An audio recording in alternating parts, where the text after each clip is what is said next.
Kemudian diangkatlah sebagai Deputi 2 Operasi dan diangkat dari Pangkostrat, ditempatkan yang terhormat untuk merebut Papua Irian Jaya dulu. Ini sejarah, fakta, nggak bisa dibantah. Pak Harto sangat dekat dengan Bung Karno. Dia menyelamatkan Bung Karno dari kudeta tahun 46 Desember 46 dan menyelamatkan Bung Karno tahun 65. Jadi kalau Pak akan mengeluarkan Super Semar itu sudah pas untuk menyelamatkan negara dan ajaran-ajaran kepemimpinan besar revolusi dan keluarganya. Ini terjelas kok. Jadi dibalikkan lagi sekarang oleh orang hantu-hantu PKI ini. Ya, yang kata saya berkata sudah kita yang bangkit-bangkitkan PKI. Memang bangkit kok. Jadi sudah fakta ini baru di Garut, baru ini mereka sudah merebut tanah-tanah eks perkebunan itu di Batang, kemudian di Garut, di Sukabumi. Itu mereka rebut sama Barisan Tani, pimpinan siapa situ, Budiman Sujatmiko. Ini udah fakta kok.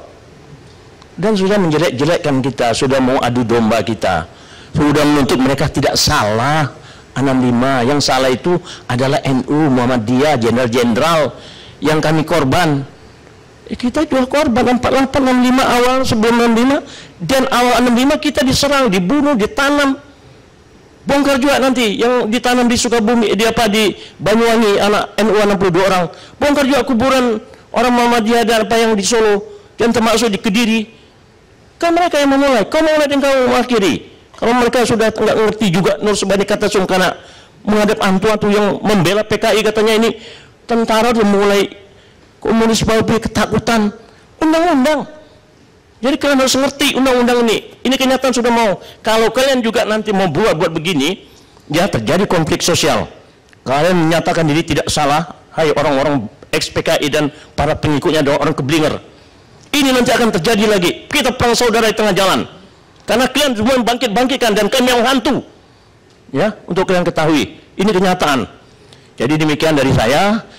Terus supaya Pak kepada senior saya, ya. Kita memang curiga.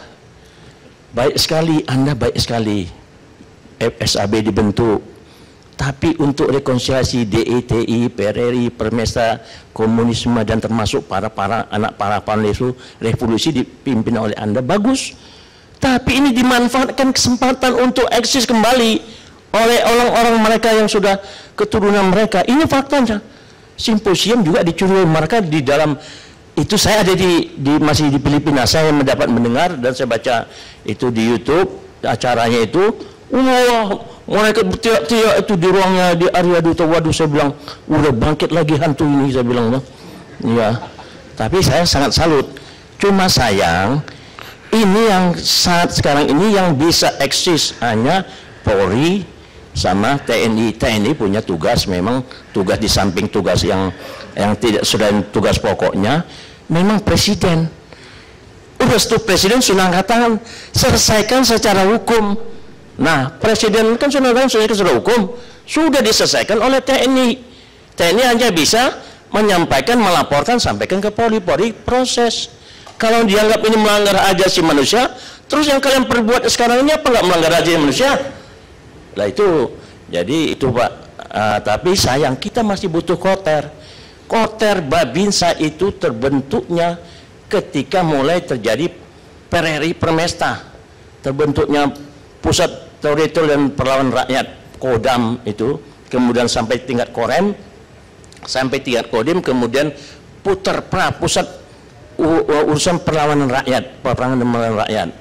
Di bawahnya ada Babinsa, mata dan telinganya TNI untuk mengatasi keadaan kekacauan.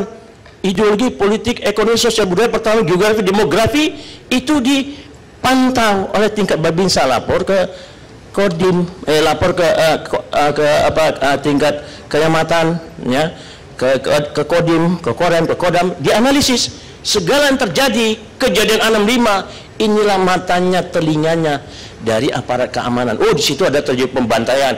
Oh, di situ terjadi komunis bergerak. Oh, di situ lapor. Jadi masih kita butuhkan.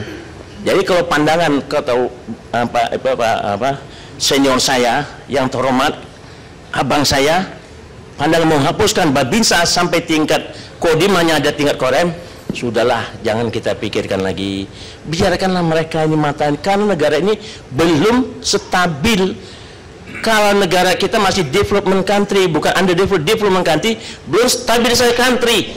Kalau sudah stabil, kita sudah tahu, kita berpikir mana buruk dan yang tidak baik dan mana yang benar tidak benar bangsa ini, barulah kita bubarkan Koter. Ya, sampai tingkat cukup Panglima Divisi, kemudian Pangkostrat, semua siap tempur. Kalau negara stabil, negara nggak stabil. Sampai berapa tahun saya lihat tidak stabil, 20 tahun, 30 tahun akan datang. Karena ada pertentangan ideologi. Kemudian kita tidak berbahaya. Untuk luar, udah habis yang itu. Tapi PKI komunisnya masih ada dan PKI di Indonesia masih berbahaya. Itulah pandangan saya. Terima kasih. Assalamualaikum warahmatullahi wabarakatuh. Pak Jenderal Agus. Memang saya minta 1 menit. Bukan untuk menanggapi Pak Kiflan, itu masukan yang bagus sekali. Saya mendapatkan satu hal secara tidak sengaja, manfaat dari simposium secara konkret. Di Taman Ismail Marzuki ada paparan oleh anak muda, anak-anak yang tidak mengalami peristiwa 65 dalam media sosial yang namanya Ingat 65. Ada empat setelah mereka paparan tanya jawab, empat-empatnya itu sama mengatakan bahwa peristiwa, kalau mereka mengatakan peristiwa 65 itu adalah sejak Oktober 65 ke sini. Sebelum 65 blank. Kedua, apa sebabnya peristiwa 65 ke sini? Semua menyalahkan Orde Baru. Semua ingat sekali bahwa setiap tahun tanggal 1 Oktober di TV itu ada film yang G13 ya. Nah, dan waktu itu mereka mengatakan sekarang kita sudah bisa berbicara secara bebas, di mana di masa lalu ketika Orde Baru kita tidak bisa bicara sebebas ini. Itu adalah kenyataan. Nanti coba pulang dari sini bapak-bapak yang baby boomers generation, Pak, seperti saya yang sudah punya anak. Kalau yang generasi X, Y kan belum punya ya, Pak ya. Tanyakan kepada anaknya masing-masing. Nah, apa yang kau ketahui tentang peristiwa 65? Pasti itu adalah pembantaian oleh TNI, kesalahan Orde Baru. Mengapa tidak ada? Saya tanya sama anak saya dari situ. Kenapa kau salahkan Orde Baru? Kita nggak punya sumber. Tidak ada yang memberikan cerita kepada kita apa yang terjadi sebelum 65 dan apa yang PKI lakukan sebelum 65. Itu dampaknya. Kalau sekarang itu tidak ketahuan, 10 tahun lagi, 15 tahun lagi, pikiran, the minds ya of anak-anak kita itu akan dipenuhi dengan informasi-informasi yang datang dari LSM, advokasi korban, yang kita tidak monitor.